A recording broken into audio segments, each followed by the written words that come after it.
just checked and I ordered everything I needed to make 4 of the hats from A Hat in Time on November 7th of 2020. We had just started playing the game and knew for sure one day we were gonna make a musical about it. I wanted to make the hats and I was very, very excited about it. It's finally time. Hat number 1 is Kid's Hat, which according to the game, you need 0 balls of yarn for, because I'm pretty sure you were born wearing it. You sleep wearing it, you must have been born wearing it. I bought this top hat mostly for the shape because you can change colors easily with paint or fabric or mud or fire, but changing the shape is more difficult, though technically possible. I actually cut the brim off, flipped it upside down, and hot glued it back on to get that cartoony look a year ago. I told you I was excited. To change the color, I cut 2 pieces out of this blue fabric, 1 rectangle big enough to wrap around the entire hat and 1 oval about ½ an inch larger than the flat top. I also cut 1 very long yellow rectangle for the hat band. Time to make all those pieces hat-shaped. I sewed the big rectangle into a tube and sewed the oval into one end. Then, like a good video gamer that just got a brand new skin, I popped it on to check how it fit. Pretty good. Looks a little plain, but give me a minute. I hot glued the edges of the fabric to the inside of the hat, pulling the fabric kinda tight. Mostly, I wanted the outside of the hat to be smooth, and also wanted the glue to be high enough inside the hat to not poke me in the head, since it is next to impossible to get hot glue to cool smoothly when you're working at warp speed, and you're me. I attached the hat band by folding both sides in, wrapping it tightly around the hat, and sewing the ends together. This little hat belt is the key to getting that curved, cartoony look that Hat Kid rocks so well. Also, the blue fabric is a little stretchy.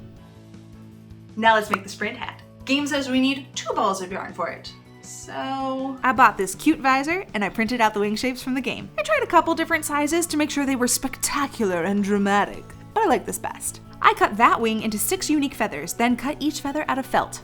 Twice. Maybe it would have been tedious, but this was the first time I got to use these awesome scissors that AJ got me for my birthday, and magical. These are magical scissors that make felt somehow feel like butter, so I felt like a wizard. And if that isn't the best birthday present ever, I don't know what is. I traced my feathers onto white fabric with a Sharpie. Yeah, I said Sharpie. That makes me a magnificent troublemaking wizard. I roughly cut them out and pinned them to a second layer. Then I sewed along the traced lines, cut off all the extra bits, flipped these teeny tiny feather sleeves inside out, and stuffed the felt inside. This did take some time and isn't strictly necessary, but since when has that mattered to me when I have the opportunity to make something about 20% cooler? Okay, 20% doesn't sound like enough. Can we pretend I said 50? Once all 12 were finished, I laid them out on the paper pattern, pinned them so they lined up just right, and hand sewed them all together. This is the closest I've ever gotten to a Hermes costume, and yep, I could get used to this. Guys, I want to be Hermes. Like any self-respecting troublemaking wizard wouldn't want to dress up as the Greek god of travelers, thieves, and generally being a nuisance. I sewed the wings to either side of the visor, drew 3 little chevrons on the front with a pencil, then filled them in with white paint. Voila! I'm ready to sprint anywhere. let's build the ice hat next. Game says we need 8 balls of yarn. I bought 2 balls of blue yarn. Really only needed 1, but I had to make at least one of these hats the way the game says to. I knitted a long tube, which you might need a knitting tutorial. Right. You're gonna need some yarn, whatever thumbs and fingers you've got on hand, some pointy sticks, and the patience of a snail. Then you sit still for 3 to 10 hours, depending on your exact snail speed. Poke the pointy sticks into the yarn, or wrap the yarn around the pointy sticks. Make a loop, then another loop, then another loop, then another loop, then another loop, then another loop, then another loop, then another loop.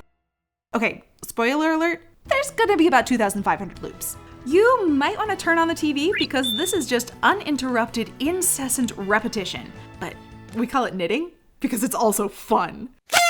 When the tube was long enough to pull down over my head and touch my chin, I gathered the top as tight as I could and tied off my yarn. Then I crocheted 2 half circles, which crocheting is different from knitting because there's only one stick and it is pointy, but it also has like a little hooky bit on the end, and you still just sit still and make yarn loops over and over, but they're not at all the same, and every yarn artist in the world is ready to throw hands about it, okay? When the half circles started to look more like ears, I tied them off too and sewed them to the top of the hat. I cut all of these out of white felt. You tell me what shapes they are. I glued the partially squashed circles into the ears and the snowflake adjacent pentagons artfully to the brim. I'm not gonna lie, this is the hat I'm most likely to sneak out of the costume closet and wear just for fun. Last, we're building the brooming hat. The game says we need 4 balls of yarn. I bought what I'm gonna call thin foam. I found it in the interfacing section at the fabric store, which means I'm betting it's fancy foam. But all I cared about is that it's stiff, but soft enough that my cat loves it. And I'm gonna be able to sew through it without hurting my machine. I cut a big circle for the hat brim, then cut the center out because that's where my head goes. And I also cut out this pie section so that my hat won't be flat and boring. I cut a large triangle with a curved bottom for the top part. Then I just had to put it together, I guess. Before I went any further, I cut copies of my brim and the top from this pretty purple fabric. 2 of the brim, 1 of the top. Not super helpful. I can't work with you right there because then they can't see. Oh, well, that's what I'm working on yet. Looking at the facts, that I somehow made a top hat, a winged visor, and a winter hat without any feline intervention, but suddenly he just can't stay away while I'm putting together a witch's hat, I have to assume that Mr. Meowth decided I needed a fluffy familiar to make a little magic. Am I doing okay so far? Not that he's helping in any way. Once the brim was sewn back into a circle, I folded the foam triangle in half and measured and cut out 2 big notches, which you can't really see. Thanks, dude. Here's a picture I drew. I sewed the notches shut just by squishing the sides together and zigzagging my machine down the line. Then I folded the triangle in half, matched the closed up notches together, and hand sewed it into a permanently perfectly bent little cone.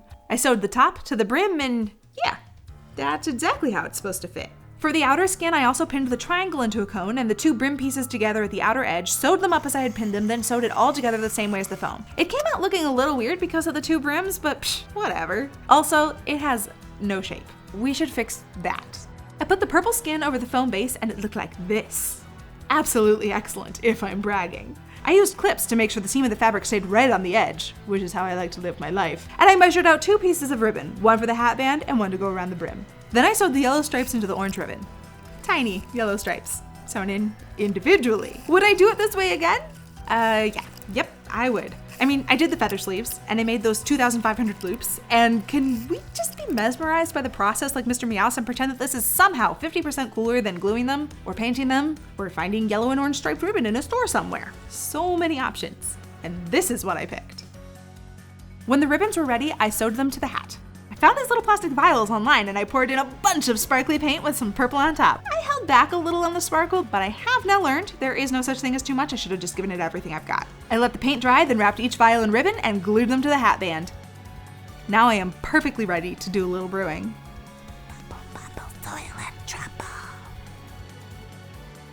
Thank you so much for watching and sticking around to the end. If you haven't yet seen the musical, you can watch it right there. And if you want to see me make more things, it's down there. Beard salute!